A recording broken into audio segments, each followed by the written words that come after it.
It comes down to this. Who has the best career for this rookie class? You heard us rank them yesterday. Who's going to end up on top 5, 6, 10 years from now? We're covering that today on Locked On NFL Draft. You are Locked On NFL Draft, your daily podcast covering the NFL Draft. Part of the Locked On Podcast Network, your team every day.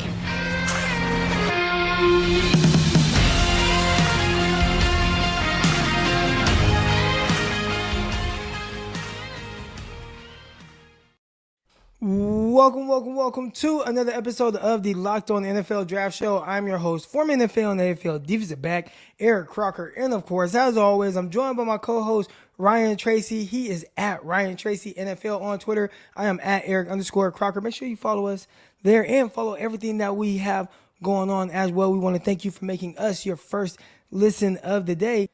I talked about it before last episode on how I was a little excited to get into this class because originally I thought, oh man, tight ends, not the sexiest of things to talk about, but man, I had a lot more fun talking about these guys, and a few guys who kind of left off the list that we'll kind of get into today and debate. Will they end up having a better career? I think it makes more sense for some of these guys talking about them today, but we are starting with the first two guys, Trey McBribe against Greg Dulcich. All right, again, McBribe drafted to the Arizona Cardinals, right? And Greg Dulcich is going to the Denver Broncos, but they won't have Russell Wilson forever. So, as it pertains to their entire career, which guy are you leaning towards?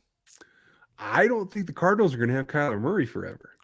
Ooh. They certainly aren't going to have Cliff forever. That's the way I feel about that, too. Okay, so real quick. So who's going to last longer? Who's going to last longer on their teams right now? Kyler Murray or Russell Wilson? I got to tell you, with all this stuff this offseason, it feels like Russ. Like, I could see Russ playing 4 more seasons, right? Like, if he can get clicking with this staff, like, I could see him being there longer than Kyler's in Arizona. Wow. That's a whole different show, folks. Sorry to get you off on that tangent. Arizona fans, you can at me at Clancy's Corner. There you go. What you got to do, that's the big thing. Like we talked about yesterday, it's about who's delivering the ball to them. This is a tough one. I mean, a really tough one. Because I think overall, in terms of exploiting the defense, you got to think that McBride's in a better situation.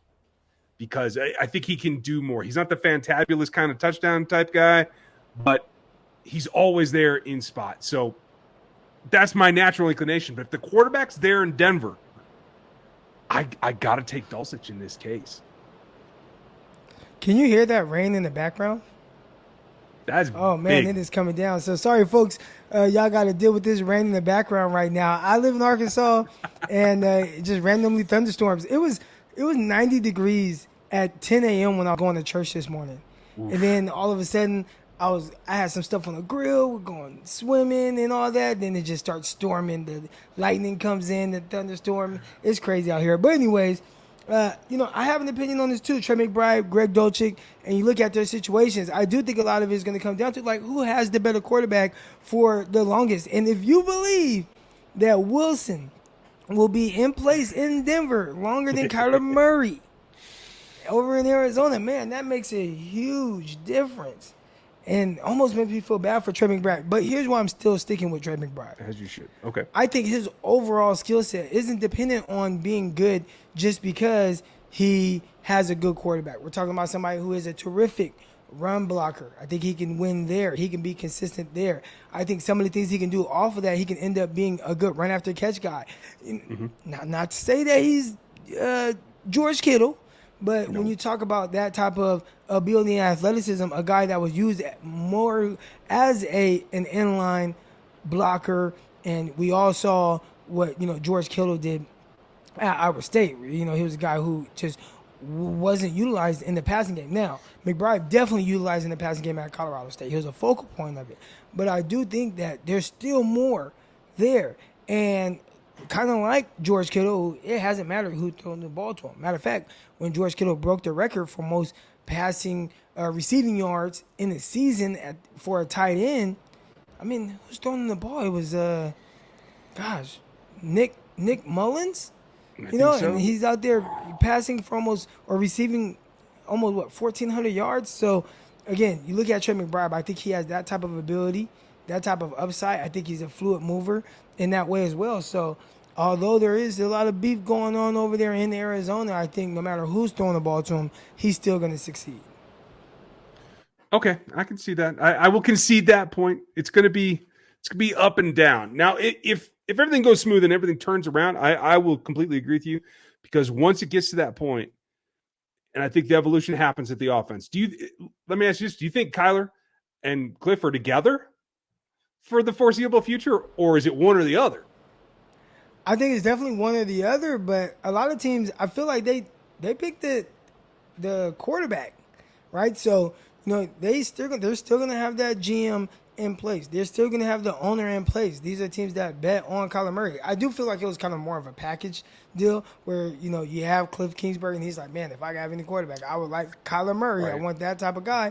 And, he said it in the previous, was it like a little interview from back when he was coaching in college? He's like, yeah, Kyler Murray, if I was going to the NFL, I want him as my quarterback. Well, he was able to get them. So is it a package thing where, well, we only wanted you, Cliff, because of what we felt like you could do with Kyler Murray? Or do they say, you know what, maybe Kyler Murray is the issue. Maybe they are struggling to get through to Kyler Murray, the leadership, the ability, all those type of things that people are really questioning. And, hey, maybe that's all he'll ever be and won't improve as a leader.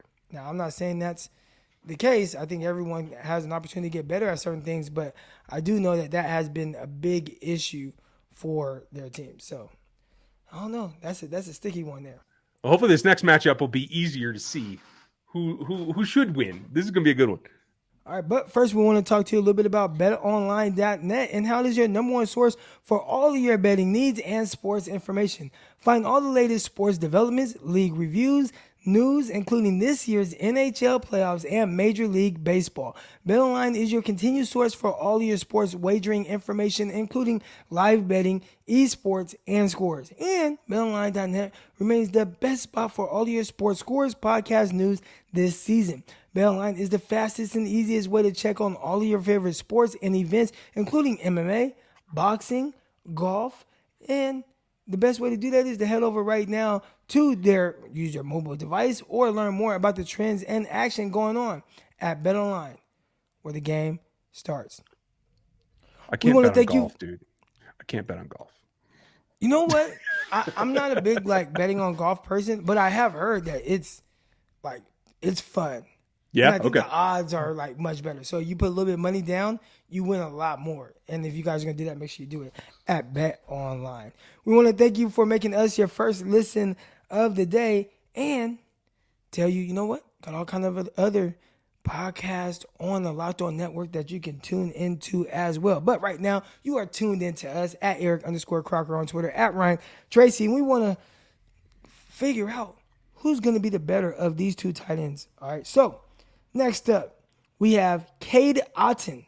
And we talked a little bit about him over there with the Bucs, but Tom Brady's not going to be there forever. And we have him going up against Jeremy Ruckert, who was drafted to the New York Jets. And they have a quarterback there that it sounds like he's more of the long-term play, and we'll see. Obviously, just heading into year two, had an up and down year one. Up and down, a little bit more downs than ups. All right, but it sounds like he's kind of trending more in the right direction of what they were hoping. And Jeremy Ruckert, if he's going to be good, or if their young quarterback is going to be good, they're going to need Jeremy Ruckert to be a big part of that. And this was a guy who's kind of his production, or at least his usage and how they utilize him, dropped off from one year to the next. And we saw what he did with Justin Fields. And then you get another quarterback, Stroud, who was throwing a little bit more to all the special receivers that they have. But again, another guy who I felt like just another underutilized tight end who you might see the best version of him in the NFL. So what do you think about these two guys, Kade Otten versus Jeremy Ruckert? Who has the best career? This is back and forth. I think you have to give, in terms of who has the best coaching staff around them, you got to give that to Kade Otten, right? I mean, Super Bowl success should breed that, right? I know there's been changes. I know BA's retired. That it is what it is. Who's got the early start to get off on a good run? It's probably Kade Otten, because Tom Brady is Tom Brady right now. And you might only have him one season, but there you go. So that gets you off to the start. At the end of the day, though, what happens after that? what happens when you have to replace the quarterback? And that's the biggest question in this league. It's going to be, you're going to lose some running game with Lenny eventually, I think. I think that kind of goes along with the same kind of deal. I mean, Mike Evans ain't getting any younger.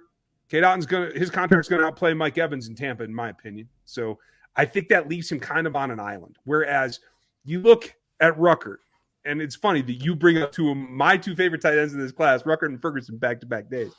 Rucker's going to have a tough go to start. I am not convinced that Zach Wilson is a tight end. A naturally utilizing the tight end is not what Zach Wilson wants to do, in my opinion. And I think they're going to force the ball other way. I don't think it's going to be that. But I think he is going to make some key plays, and I think he's going to kind of trickle along. My big thing is Rucker's second contract is not going to be in New York. So I think that's going to be the big change. I think that's going to be, where does he end up? Could he end up somewhere that wants to utilize the tight end a lot more? I think that's got to be the goal of his representation no matter what. And I think at the end of the day, I think he's a better pass catcher. I think he's a guy that can do it all. And we're still betting a lot on Kade Otten to improve. So career-wise, I think it's Jeremy Rucker. Well, I think this is one that we're going to agree on. I think it's Jeremy Rucker as well. But I think for different reasons. I think Jeremy Rucker is going to do well with Zach Wilson. I'm a little higher on Zach Wilson, or I don't want to say higher, a little bit more optimistic on Zach Wilson than you. So I think that's where we differ. But I think we still have both come to the same conclusion that, regardless of, whatever at this quarterback position, Jeremy Rucker is someone that is talented. So do you think he's just flat out more talented than Kade Otten? This is a guy who I felt like, again, underutilized tight end, wasn't the most productive guy at Washington. I think Rucker's better now. I think Kade Otten has the upside to get to pretty even, but I think in terms of guys that just have that playmaking ability, it's one thing to get to the point where you can run routes and you can be an effective target, which I think is certainly in the wheelhouse for Kade Otten. Can he become a guy that is reliable in game-changing situations? Rucker has been that guy in college. He's got that kind of in his DNA, certainly in his eval package already. So it just feels like to me that there's a little bit higher upside for Rucker all the way around. And I think in terms of like what they do when they're not the target, I think Rucker is slightly ahead of Cotton right now as well. So overall, I would say that he is the better prospect.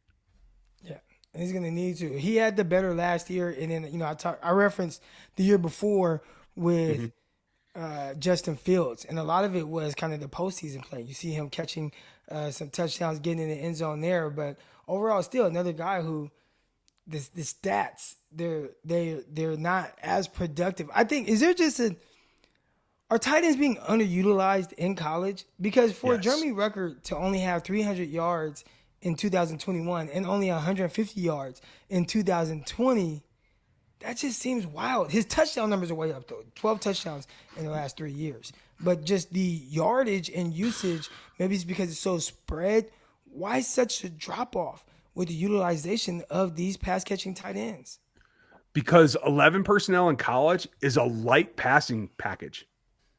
Like, they want to go spread. They want 4 pass catchers out there. It's just not the target.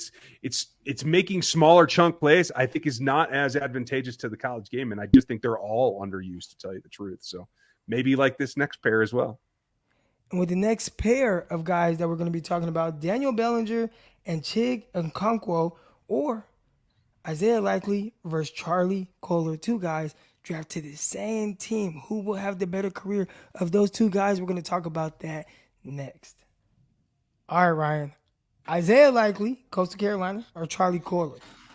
Who has the better career? These are 2 guys who are drafted to the same team, Baltimore Ravens. So I think it's going to be even clearer, right? Well, kind of. I've seen this before. San Francisco 49ers, they had Vernon Davis. Terrific, right? I mean, he had a really good run. One year, he had a ton of touchdowns, double-digit touchdowns. But also, another guy that the 49ers drafted was, why can't I think of his name right now? He was Delaney Walker. So they had Delaney Walker and Vernon Davis. And I don't even know who had the better career. I think most people would just say Vernon Davis because of his time with the 49ers and what he did. It was maybe on a little bit bigger scale. But, man, Delaney Walker, when he got to Tennessee, I mean, he took off. I think he had definitely a stint that was better than what we saw from Vernon Davis. for a while. But two guys drafted to the same team, and their careers kind of, going different directions for different reasons. And one guy was able to stay with one team and excel. The other guy went to another team and excelled. Will that happen with Isaiah Likely and Charlie Kolar? And if so, which guy will be the one that benefits most? This is the really intriguing one. I'm glad that you brought this one up. This is your best head-to-head yet, because you just don't know how they're going to change the offense. Now, they were run a couple of years ago. Now they've adapted a little bit. So I think it comes down to Lamar and what he's comfortable with. And obviously, this is a tight group. We haven't even mentioned Mark Andrews today. I know we talked about him yesterday, but Mark Andrews is going to be the primary pass catcher. So it's like it's who's going to get the best of the scraps, basically. So I think if you had a really, really exceptionally creative offensive coordinator, you might lean towards Likely. I think in the end, this is a little bit more straightforward, a little bit more conservative for the next couple of years. And I think Kolar ends up overall being the more effective in terms of statistical production, that kind of thing. I don't even know if he'll outsnap Likely, but I think he'll put up more stats. I'm still going with Likely. I know we've talked about these guys, and he's maybe not the run blocker, so that might be the thing that helps. He's more of a pure, kind of flex tight end. But gosh, he was so productive in college. Had 12 touchdowns over the last year. Had explosive plays. Averaged 15 yards per reception last season. Averaged 20 yards per reception the year before. So we're talking about over 17 yards per reception over the last 2 seasons combined. I mean, just big-time playmaking ability. And when I look at Kolar, not saying that he doesn't have that in him, but, I mean, we saw it from Isaiah Likely. And I just feel like he's going to get back to that. I think Kolar, they might use him a little bit more on some inline blocking stuff, fake the run block and then go out for a pass. But when they want to flex that tight end and utilize him opposite of Andrew to kind of maybe take some pressure off of him a little bit, I think Isaiah Likely is going to be that guy. So I think he definitely not just has the better career early on, but we talked about one guy staying with a team and another guy having to go excel somewhere else. I think Kolar might be the guy that has to try to excel somewhere else, because Isaiah Likely, he's going to be that pure tight end too, and he's going to get some targets as well. I think they could use an extra blocker in Kansas City, just saying, a couple of years from now. That's fine. What Kansas City, I mean, are there any kind of backup plans for Travis Kelsey? Not in the utility type. Travis Kelsey's 31 years old. Jody Fortson's going to be his backup. He is a big former ex-receiver, right? Noah Gray is the third. He's kind of an H, kind of a slot lineup kind of guy, right? Nobody in line. So I think they may have to drift back that way once Travis Kelsey's career has come to an end, but you got 4 or 5 seasons for that. All right, so out of these guys that we've talked to today, and I'll list them off: Trey McBribe, Greg Dulcich, Kade Otten, Jeremy Ruckert, Isaiah Likely, Charlie Kolar. Who out of these guys, or maybe you have another guy that you feel has the best career out of all of them? Honorable mention Jake Ferguson, but I think Dulcich is probably the leader here in terms of statistical output, the best quote-unquote career in terms of what he does. Whew. Okay, and I'm going to stick with Trey McBribe. But, man, you just talked about Ferguson, and he's the sleeper. I think he's the sleeper. All right, folks, we want to get your opinion. Who do you think is going to be the best tight end out of this rookie class? A lot of times it's not even the guy that we think, or sometimes maybe we overthink it, and it is the guy. Everybody's like, hey, that's going to be the guy. And if so, I think that's Trey McBribe. We want to get your opinion on that and more. We definitely want to thank you for making us your first listen of the day. And for your second listen of the day, got Locked On 49ers with myself and Brian Peacock, Locked On Chiefs with my guy Ryan Tracy, and all the Locked On episodes across this network. But that's going to do it for this episode. Until next time, we'll see y'all. Peace.